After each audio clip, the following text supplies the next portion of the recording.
Hello and thanks for staying on LN 24/7. This is Politics Now. My name is Morno Bala Bobo. Today we'll delve into the Labour Party internal crisis. Let's give you a rundown of the talking points. NLC's dissatisfaction over running of the Labour Party. Fight over planned national convention. NLC's response to alleged stolen LP staff salaries. And our guest today on the program is Comrade Benson Upar, the head of Information and Public Affairs of the NLC. And also, we'll get to talk about NLC's fight for Nigerian workers. Let's give you a rundown of our talking points. We'll talk about update on the new minimum wage, the impact of strikes and protests in securing welfare of workers, next line of action for NLC over the plight of workers. And if we have time, we'll also talk about salary review for judicial workers. Well, we'll take a quick breather, and when we come back, we'll begin to break down what's going on in the Labour Party. Just stay with us.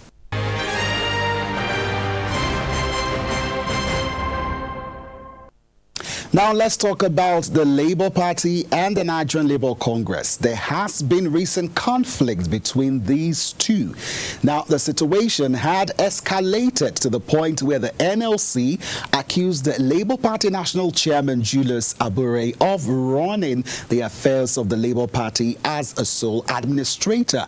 And as a result, the NLC passed a vote of no confidence in the leadership of the national chair of the party and consequently called for his resignation. NLC has made it clear that the party was formed to allow ordinary Nigerians to contest and win elections, adding that even Peter Obi, who was the party's standard bearer, does not belong to any labor union. Now, trouble started for Abure soon after the 2023 general elections when some party members under the leadership of Alhaji Lamidi Apapa and Abayomi Arabambi accused him of mismanaging party's funds. A series of court cases followed and Abure's leadership was upheld by the Court of Appeal. However, not long afterwards, the party's erstwhile national treasurer Oluchi Okpara went public with allegations that Abure made to account for over 3.5 billion naira she claimed the party received from the sale of funds and donations for during the 2023 elections. Now, in the interview you are about to watch tonight, the NLC made it clear that the issues of funds misappropriation is not the bone of contention with Abure. They are accusing him of running the party like a sole administrator. They also demand for his immediate resignation to allow an interim administration to run the party's affairs until proper convention is held. The convention was scheduled to hold on the 27th of March. Now, the Nigerian Labour Congress Political Commission, the political wing of the NLC, in an open letter dated March 15, described the planned convention as illegal, noting that it will not allow any form of illegality in the affairs of their party to stand. Now, in usual fashion, Abure held a press conference where he gave his reply. Let's take a listen to what he said. The Nigerian Labour Congress is a subject of law. Nigerian Labour Congress, under the leadership of Joe Ajero, is not above the law. And the law precludes Joe Ajero and the leadership of the NLC to do what they did today to the office of the Labour Party, where they besieged the office, broke the office, destroyed the faces of the office, destroyed the gate of the office, unlawfully took possession of the secretariat, and destroyed properties worth billions of naira and properties of the party stolen away, including monies made for salaries and several other things were stolen from the office. And I think that this is unfortunate, this is unrealistic, this is becoming unbecoming. I must say that while other countries of the world, especially the Scandinavian countries like Brazil, UK and several other countries are celebrating the togetherness of workers, are celebrating workers in government, are celebrating where the labor movement is taking over government and delivering the dividend and the socialist ideology to the working people of those states. In Nigeria here, the Nigerian Labour Congress specifically, who ought to be a source of strength to the Labour Party, is the one on a mission to destroy the party. I must state clearly that this mission did not start from the NLC today. That since 2014, the NLC has been on this mission to destroy the party. I must say clearly that whenever the party is on the path of making progress and success, the Nigerian Labour Congress will always come up to draw the party back. The NLC have been involved in several litigations against the party unwarranted. The NLC have been involved in several backstabbing of the party, drawing back the party in all ramifications since 2014. I say here clearly, all of you, including journalists here, are aware of the role we played in the 2023 general election.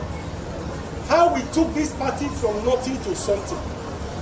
Even if that is the success we have recorded. The current action of the Nigerian Labour Congress, does it call for that?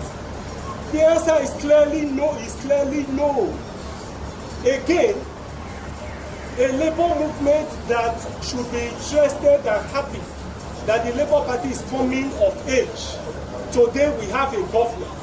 Today we have 7 senators. Today we have over 35 House of Rep members. Today we have members all over in the houses of assembly. And I know that there are workers' issues that requires legislative intervention. Should we not galvanize what we have and use it to get to where we want to be? It is very clear that it's in a mission of destruction, a mission to set the Labour Party back, a mission to destroy the party. And that is his motive. And I'm very categorical about it. But we will not allow him. Members of the party who have invested in the party, who have been in the party for the past 30-something years. I have spent 22 years in this party. I will not allow my investment to be destroyed by Joe Abure, who is a visitor to the party. I believe that his motive is politically motivated.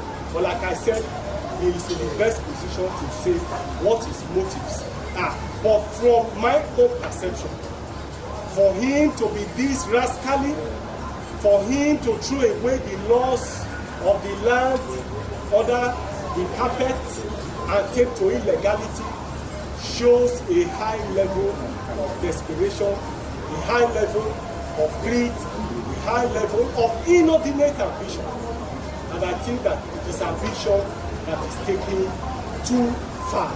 Now, earlier today, I had the opportunity to speak with Comrade Benson Upar, the Head of Information and Public Affairs of the NLC, on all that's happening. Well, have a listen to the interview, and I'll be back.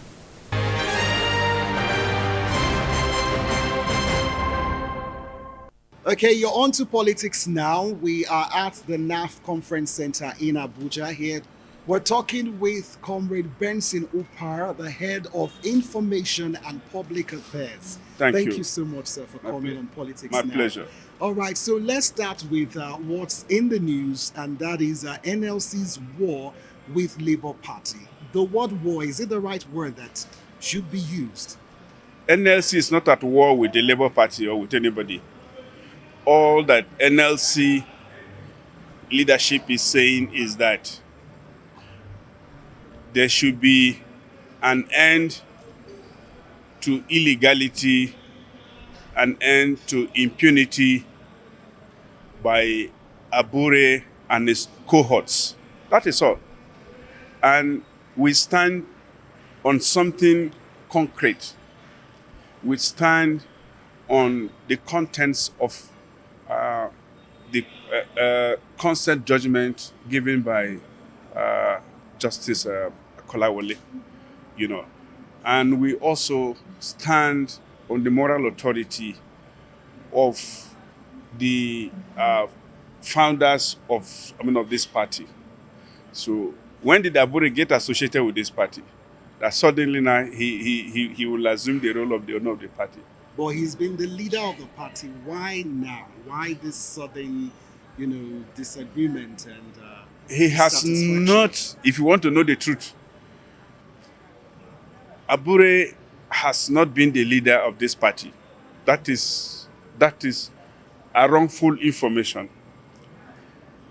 So how did he come into power? Look, let me tell you. When Salam died, there were two deputies. Abure was the acting secretary. By the provisions of the constitution of the party, either of the deputies And standing. take over power and all of that. In the interim, pending when a proper election was conducted. And what happened was that Maria, one of the deputies, showed interest. And they went to Benin, or she was lured to Benin, in the belief that in Benin now she'll be pronounced the next chairman of the party. But on getting to Benin, Abure pulled a fast one on her, turned loose on her thugs who wanted to kill this woman, and muzzled her in. Abure now announced himself as chairman of the party. So, but did she not report all these she did. alleged allegations? They were not allegations, they were facts. They were facts. So she complained, and there was a denunciation of what happened. NLC did not hide its by Abure's faction. the discontent, its anger, its outrage, and said it was not going to recognize what had happened. Okay? But as a result of this, in 2018, issues of political parties, you look at all avenues for peaceful resolution of disputes and all of that. We explored options. 2018, there was a consent judgment. In 2022, INEC brokered peace. In 2023, we remanded Abure on the basis of the contents of the consent judgment, which the peace brokered by INEC rested. It's time for you to step aside, because one of the fundamental terms in that consent judgment was that there should be an expansive and all-inclusive convention taking all the parties so that there could be harmony. Okay. That was supposed to take place within a time frame. Abure never let that happen. That the board of trustees should be constituted. The board of trustees. This was before the presidential election. Yes, now, board of trustees should be constituted to act as the soul of the party. Abure frustrated that. In the same manner now, that he went fixing a convention without informing the proper stakeholders, the owners of the party, and without first conducting the usual elections that precede the national convention. If not, who are the delegates coming from? Who are going to be the delegates to this convention? Doing the last thing first, all in order to sabotage the process and to perpetuate himself in power. So the guy has been criminally minded, has been cunning, has been all of that. And you can see, all the critical stakeholders have disowned him, disclaimed him, including those who founded this party. And I'm sure you saw that statement. Did I forward it to you? Yes. Fine. So let Abure come and tell us whether it was his father or his mother who founded this party, whether it was he and his brothers and cousins. But could this issue be the reason why the national treasurer, went to the media to blow the whistle over some, inappropriate use of funds by Abure. I think this. I think Or these that's a different issues. fight entirely. These issues are different. We are not the treasurer. At the treasurer, in the course of the discharge of her duties and responsibilities, found certain infractions, and she squealed. But she's not part of you. No, So that's a different that issue is the whatever. entirely. So it's not part of. I have not seen her amongst us in the course of her protest. I have not seen her. So that is an entirely different thing, but consistent with the character of Abure. Okay, 3 point something billion. So Abure should come and account for this. And don't forget that there is a subsisting police report that Abure was be picked up on the basis of the indictment that was founded against him. So this is where we are. So the So guy, if I get you clearly, the Yes. major issue now is this national convention. we want to that is recover. supposed Yes, to produce the leadership of the party. Yes. That is what you want to get right. yes, that we cannot continue on the wrong path. That whatever you put on something, that whatever you put on nothing will never stay. That the foundation has been patently faulty, and there is need to rectify, put the proper foundation in place.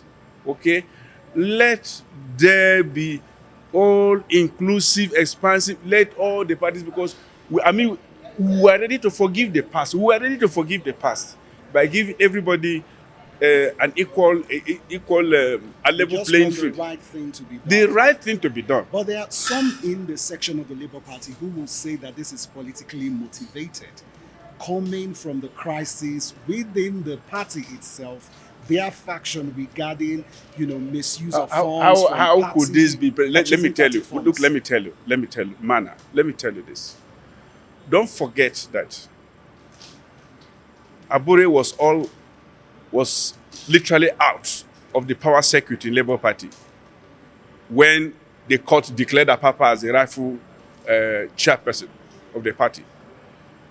We moved in to that very office to protest. Do you understand?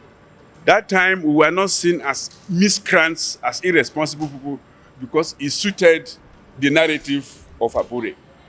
But all we did that time was, we did that in the belief that Abure would see reason, and we were going to act in fulfillment. But there were reports that monies were stolen during that process of picketing. Don't get me wrong. I say Abure had all but lost power during his conflict with Apapa. Okay? And we went to that very office to protest that Abure was the rightful chair at that time, pending when we were going to have an expansive convention. Yeah, I get you. You understand? We did that, and that gave moral fillip in favor of Abure. Okay? That time, we didn't steal monies left in the office. That time we even physically entered the offices. We did. This time around, when we went, no window was touched, no door was touched. Do you understand? And Abure, a low-level criminal, because he first started, he called us thieves. He said we stole money. So the right That of was self-defense is available to us. And I want to use the opportunity to say that he's a low-level criminal.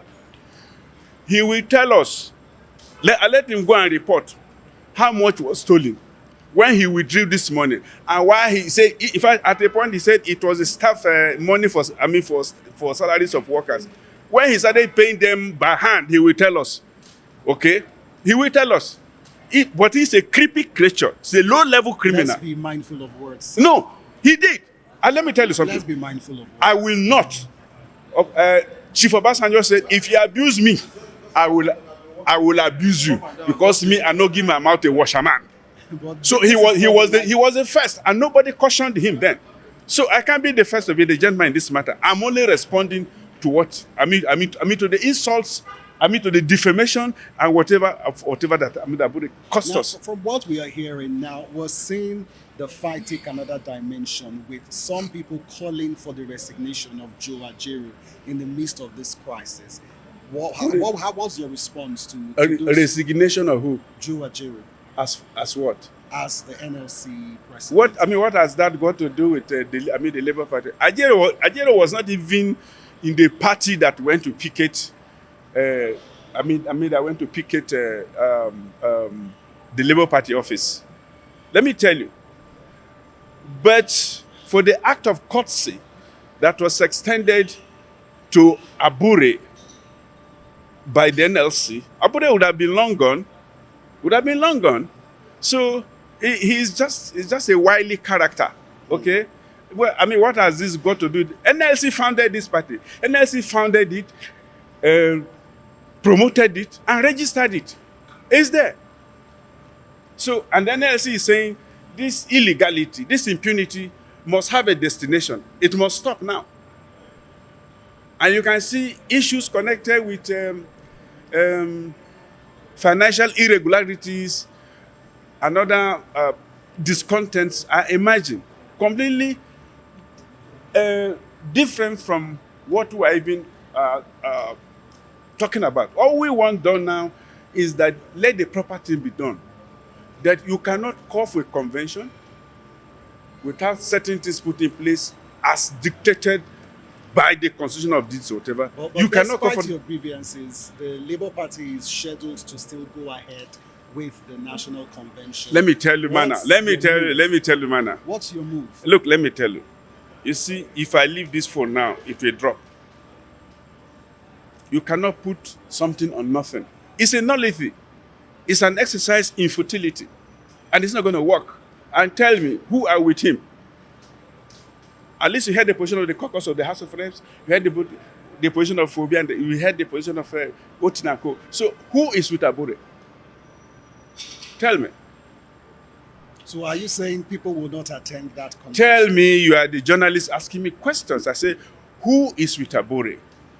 And whoever knows their onions should not even touch But Abure. there are Listen, some Mana. people Let me that tell you. This might feel like Look, a there are many hungry castigation people in of town. some sort. Mana, let me tell you, there are many hungry people in town who, for a pittance, could cut off the necks of their parents. We know there is hunger in the town. Now you're going to have miscreants who will act as cheerleaders.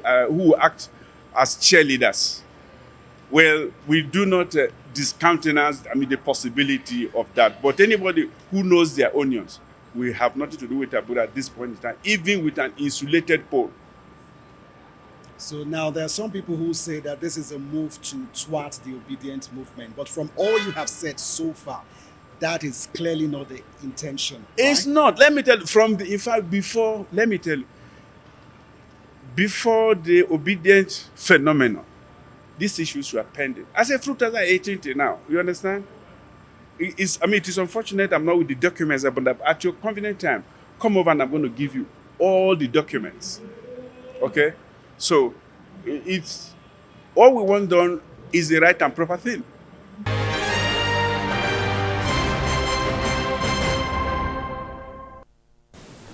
All right, that was the first part of the interview that I had with Comrade Benson. Well, let's move the conversation further. You are fully aware that as Nigerian workers expect a new minimum wage in 2024, President Bola Tinubu has promised that it will take effect from April. Well, April is almost here. Workers' expectations on the minimum wage have been high through their two major labor centers, that is the Nigerian Labour Congress and the Trade Union Congress TUC. Workers across the country are optimistic that the tripartite committee on a national minimum wage, which was set up by the federal government on January 30th, to determine the new minimum wage, will be realistic in determining the new wage amount, and they expect the committee to put into consideration the high inflation rate of 31.7% in February from 29.9% reported by the National Bureau of Statistics in January, amongst other factors. In Nigeria, minimum wage is based on a monthly income with an average working period of 8 hours daily and 5 days weekly. It is expected to be reviewed every 5 years, and the last review was in 2019 from 18,000 naira to 30,000 naira. In the second part of my interview with Comrade Benson Opa, Head of Information and Public Affairs, NLC, we take on NLC's fight for Nigerian workers. Now, let me just give you a rundown of some of the talking points. Now, we're first looking at update on the new minimum wage. Secondly, the impact of strikes and protests in securing welfare of workers. Next line of action for NLC over the plight of workers. So have a listen to the interview and I'll be back.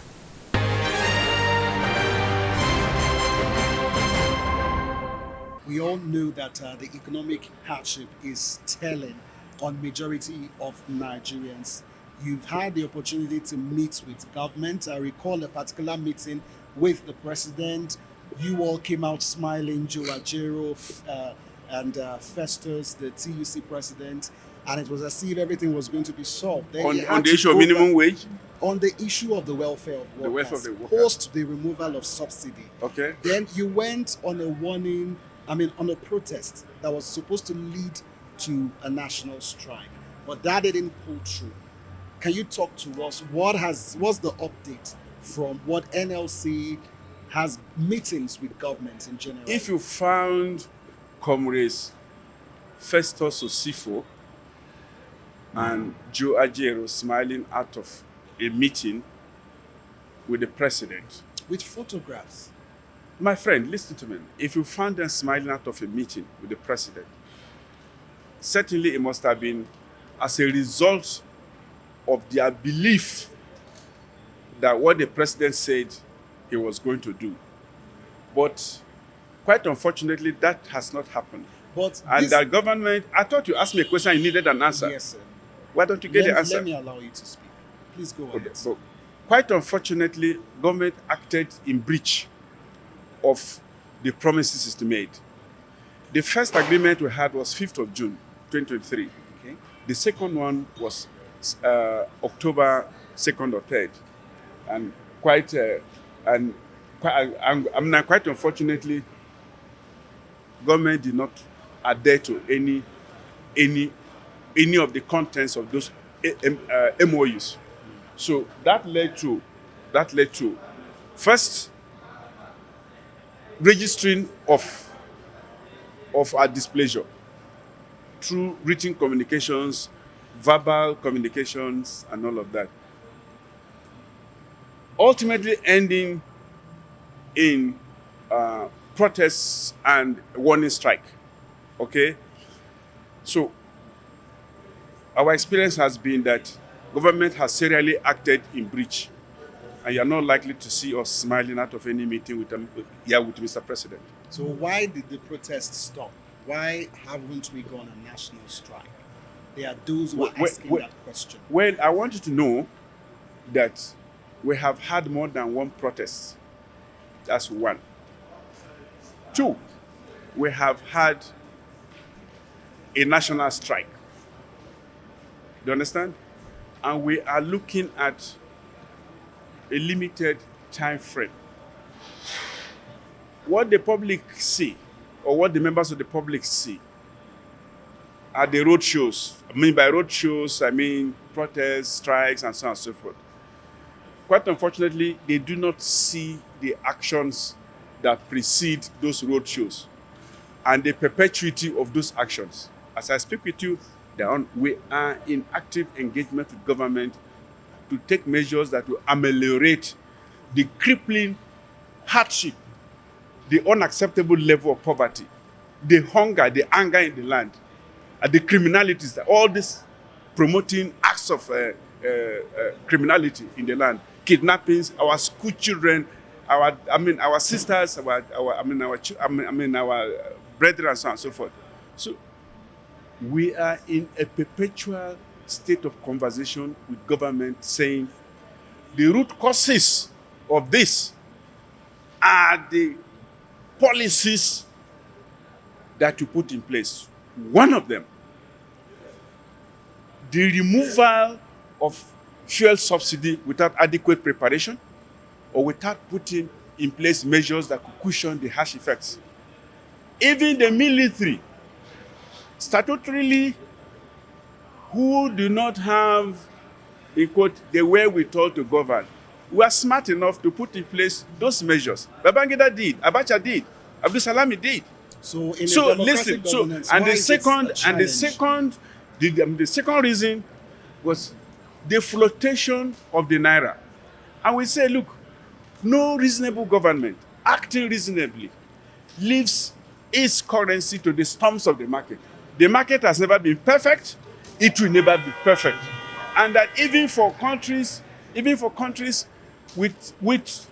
resources, with the wherewithal, total capacity for manufacturing, like China and United States, they never leave their currencies to the storms of the market. But here we have a president who came in and chose to please the Bretton Woods institutions, the World Bank and IMF, that say, look, the oil subsidy is gone, the naira should find its space.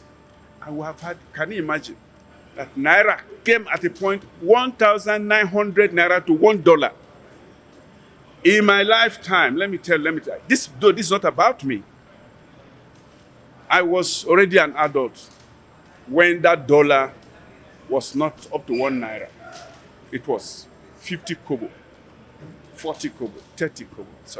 So look at the meteoric rise that under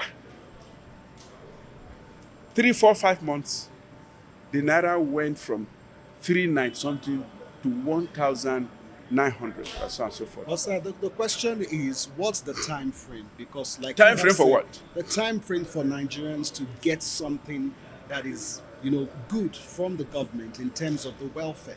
What is the status of the negotiations for new minimum wage? Yeah. The time frame. Ask the spokespersons of the government. I do not speak for government. I speak for the Nigerian Labour What Congress. did they promise Labour? So, wait, let me tell you. I have just told you that all the promises they made came to naught. Okay. So what will be the next step of action for Labour? And the action of Labour, as you pointed out, has been protests and strikes. Well, the process and strikes. So now, but don't forget that those rights are available to you as a Nigerian. Even as a journalist pointing your microphone in my face. Let me tell you, the right to peaceful protest, to any policy of government that you find incongruous and unacceptable is available to you. And that across the world, these protests were not even led by organized labor. They were led by concerned citizens like you. Those even in Kenya here, the citizens spilled out onto the streets. But here in Nigeria, everybody loves their skin. They say labor should go and do it. Listen, let me tell you. And when labor actually steps out to do this, don't you think that Nigerians are willing to come out? If what is stopping them? Come out and protest. Don't you think Nigerians are ready and willing to come out? out? What is stopping them from coming out to protest? When you call for a strike or you are getting it wrong. You call it off immediately. This is the point, man, I'm making to you. I am saying that in Western Europe, across the European capitals, owing to the skyrocketing energy prices, their citizens spilled out onto the streets. France, Germany, UK, even in US, those protests were not led by unions. They were by citizens who felt sufficiently angry and hungry. All they used was their telephone. So NLC is now excused from let me tell you, protests. No, I'm not saying, I'm telling you that the right that is available to NLC is available to you from everybody. And people should stop scapegoating NLC. And quite often time, there are some people who don't have one-on-one meetings with the government. I'm just trying to help you understand why people will look up you don't need a meeting with the Labour government. for that. You don't need a meeting with the government. All you need is a meeting with your neighbor. I text you, you text your friend, you text us and say, look, this is the position. We do not like ABCD. Let us meet at social place at social time. That is all it takes. And the thing takes a life of season. Still talking about government and labor, government released a statement saying they fulfilled 90% of the agreements with NLC. And Nigerians are wondering, what did the government do that they are boasting that they have fulfilled, to a great percentage, quite a number of the agreements? Can you help us to justify if there is any truth in that? What has government promised and what have they done and what are they yet to do? I tell you something, What when you have the paper and you have the pen, you can award yourself any mark or any marks you like. That was what the government, I think it was the Minister of State for Labor who made that statement. So it was convenient for her to make such an outrageous statement. In our estimation, and based on an honest assessment of what has happened,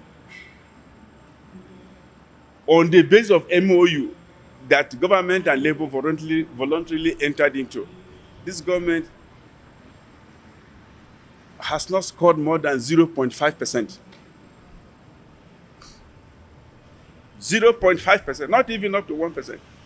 So that is our own assessment of the performance of the... All right, so what is the hope for the masses? Do they just keep on going till government is ready to do something? Workers' Day is just a few weeks away from now. Well, and workers are going to be coming to you, Mana, crying out loud for you to do something. Mana, let me tell you something. I just told you that what you see is the road show. That this moment as we speak, there is high intensity engagement with government between NLC and government on the state of the nation, including security challenges, hunger, poverty, departing companies or industries, declining capacity, manufacturing, all those issues in our basket, those issues that constitute the welfare of the nation. We have been telling government, this is not the route to go. This is not the route to go. That you could reverse this, you could reverse these negativities by doing A, B, C, D. Well, they are yet to do them. And that the route to national recovery, healing, and growth does not lie with the prescriptions of IMF. And that IMF has a horrible history when it comes to the issues of the global south. Okay? The IMF does not care a hoot what happens to us. You can imagine, at the time we were paying 700 naira, between 600 and 700 naira per liter of fuel. IMF said that we were not paying enough. IMF, at the time, industries are closing shop and all of that, owing to unacceptable energy tariffs. IMF said those tariffs are not high enough. And IMF talks about comparative costs of energy. They never talk about comparative capacity. Take, for instance, the minimum wage now, national minimum wage in Nigeria, at the moment is 30,000. Not everybody is paying the 30,000. But the national minimum wage in the US, when you convert it to a naira, is over 2 million. So when IMF comes indulging in this cheeky talk, highly destructive to our local economy, because they know very well that high energy costs are not good for productivity, for manufacturing. When they do this, and our leaders begin to scurry like rats, it baffles us. So is it high time the government breaks away from this institution and start embracing institutions that are pro-productive Nigerian economy?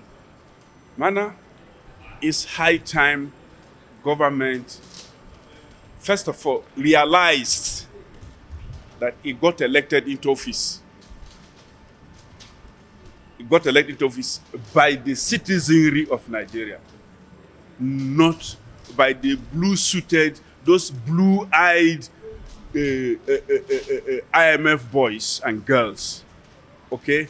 And their responsibility, the responsibility of government, as provided for in Chapter 2, then and Section 16 of the Constitution, the welfare, everything of that, that responsibility resides with government to cater this for the welfare of the citizenry, their security and all of that. So government has to take responsibility for this. And Mr. President, in his campaign, they said it is all about renewed hope. Do you believe in that renewed If hope? this is what we are getting is renewed hope, then I wonder what despair will be like. But I want to tell you, Mana, that this cannot be renewed hope. This is renewed death. Death that we have never seen. We've never seen this kind of situation before, not even during the Civil War. Well, Comrade Benson, thank you so much for talking with us on politics now. And my hope is that you continue to do the work that Nigerians expect of you to get something, a better deal with government that can make them be able to survive. That is our mission, and that is the reason why, and that is the reason why we are living in this country. And that is the reason why we said on the minimum wage issue, say, look, 1 million. That 1 million may not even be enough, given the fact that the race kept going up. Okay, the race, if you, for goodness sake, $1, 1,900 naira. Of course, at the moment, it has come to stabilize around 1,500, but that is still unacceptable. How many Nigerians can afford this? Tell me, for goodness sake, Mana, who are benefiting from these policies? Workers are saying they are not. Businessmen are saying they are not. Transporters say that. Manufacturers say they are not. So who are these policies for? If all of us do not know what is good for us, and only Mr. President and members of his kitchen cabinet know, then there's something patently wrong. Okay, but we will never give up, because for us, we have no other interest about the national interest. We have no other interest other than the sovereignty of this country. We have no other interest other than the prosperity and security of this country and these people. We have no other country, to quote President Buhari, no other country but this one. And I want to tell you, we have no partisan interests, okay? All we care for is the welfare of the people of this country. And we will keep fighting in spite of the derogatory comments from the uninformed and the ungrateful and the ungrateful. I won't call them uninformed. I will call them people who are hungry and tired and want to see a change from the government that they should talk to the government and not to us. They will talk to you, because you are the ones that I'm beating you. Somebody, I'm beating you, and you go and hold this gentleman. No, the Nigerian workers will beat you. They will come at you. They have to, because they put you there. Mana, the association of all labor force in this country. Mana, I thought we had a reasonable conversation. No, we and did. from it, and you understood. I understand the your issues. point of view. And let me tell you, but when you call people who are going through challenges uninformed, and that the issues that here, is where I come in. No, and that the issues here do not reside with the Nigerian workers. They are not exclusive to Nigerian workers. They are available to every Nigerian. Every Nigerian. That's why I said, sure. and that is why I broke the society into the various layers. I said, transporters are groaning. Manufacturers are crying. Small business owners that have gone into extinction. I elaborate, I say, look, so everybody is complaining. So now I asked you a question, that in light of this, who are the beneficiaries of government smart policies? They said the president hit the ground running. And that I remember saying, running to where? So look at where we are. So, but we started early. You remember, he made that announcement at the Eagle Square on the 29th of May 2023. And we issued a notice of strike action 2 days later. You understand? We did. On the basis of which they invited us to the villa. While we were in the villa, they went and obtained an injunction, an interim injunction, which they interpreted to be a perpetual injunction, in fact, a restraining order, not even an injunction. It was a, you know, so I mean, which they sought to convert to a perpetual injunction. which they on their own went pressure the court to vacate, and the court did vacate it. After the court had vacated it, they woke up one morning and said, you now want to go on another protest or strike? And there is an injunction, something which, you understand me?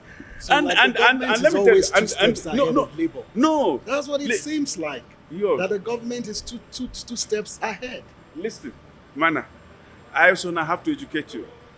All I'm trying to let you know is the ridiculousness of the government. You understand? Which has now overwhelmed Labour? No, it has not overwhelmed us. I'm trying to let you know that government acted ridiculously. And by taking you step by step, I said, listen to me. I said, we issued a notice of action. Government invited us for a dialogue. While we were holding dialogue, they obtained a restraining order, which, without leave of court, they served. They didn't directly serve on us. They just, this alternative means of service. Okay, usually before you resort to alternative service, you go to obtain leave of court, permission of the court. You understand? He did that, and I said, after a while, government now caused the court, or government withdrew that restraining order from the court. Yes, you understand me? When we now wanted to go on another protest, that which government had already taken up, how can you say the thing still exists? So when the Attorney General wrote to our lawyer, Femi Afalana, SAN, the learned silk had to put the Attorney General to inform him that in light of this, there is no such order for NLC to break. That which does not exist cannot be broken. That is all I'm trying to let you know. And it also tells you the desperation of the government, okay? To frustrate the work of Labour? To gag Labour, to gag the citizens. You remember what happened in Mina? Women protesting against the cost of living were tear gassed, beaten, taken into custody for a peaceful protest. Yet, the right to peaceful protest, the right to peaceful assembly, all of that is guaranteed in our constitution. So you can see the government shutting down the democratic space, shutting down the psychological space, saying, when we beat you, you have no right to cry. Not even the military tried this. And I assure you they will not succeed. Nobody can keep this country down. I tell you on my honor. We are Nigeria, we are Nigerians. Okay?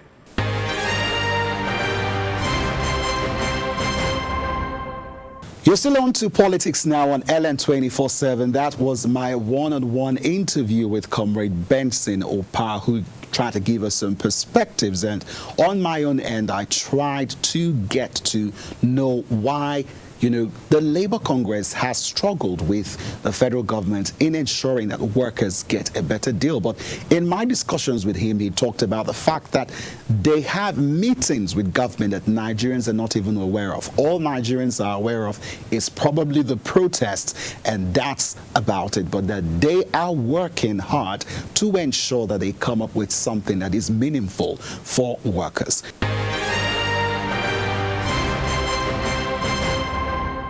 All right, next up on Politics Now, we talk about salary review for judicial officers. Now, if you recall, the House of Representatives passed the bill for upward review of salaries, allowances, and fringe benefits for judicial office holders across the country. The bill passed through the third reading in the lower chamber, and it seeks to amend certain political public judicial office holders' salaries and allowances.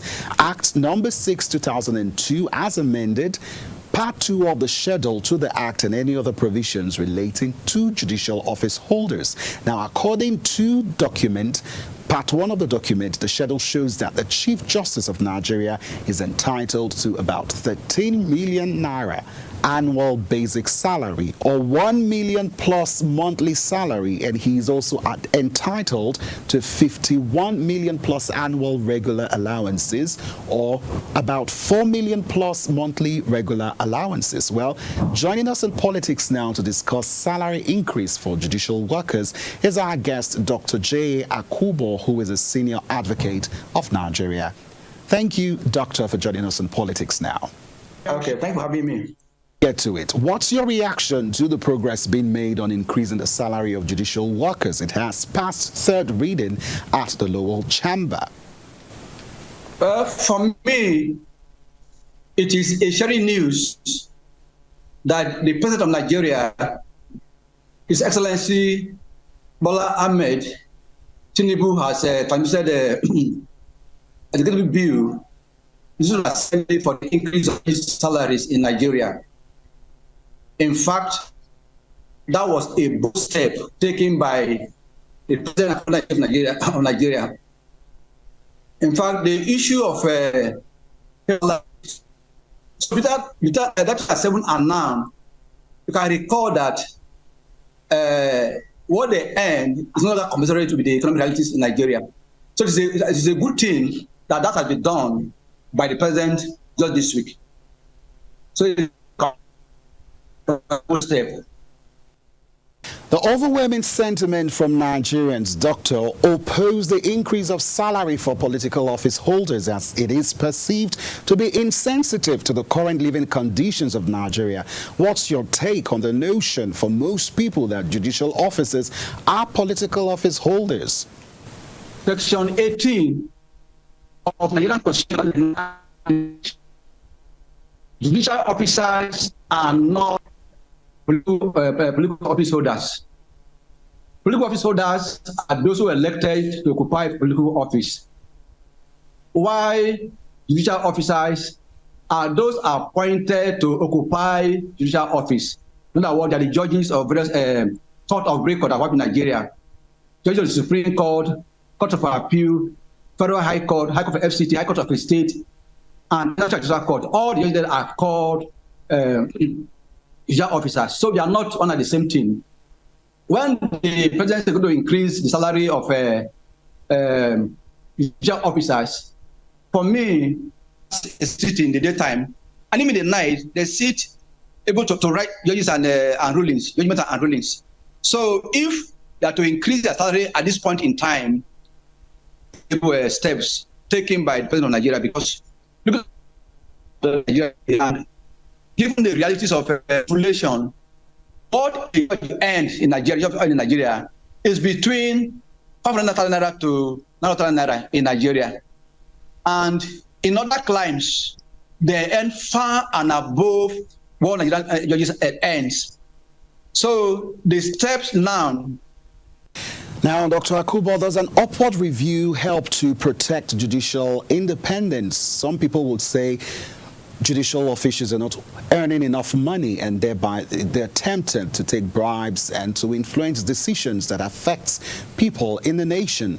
Will this help?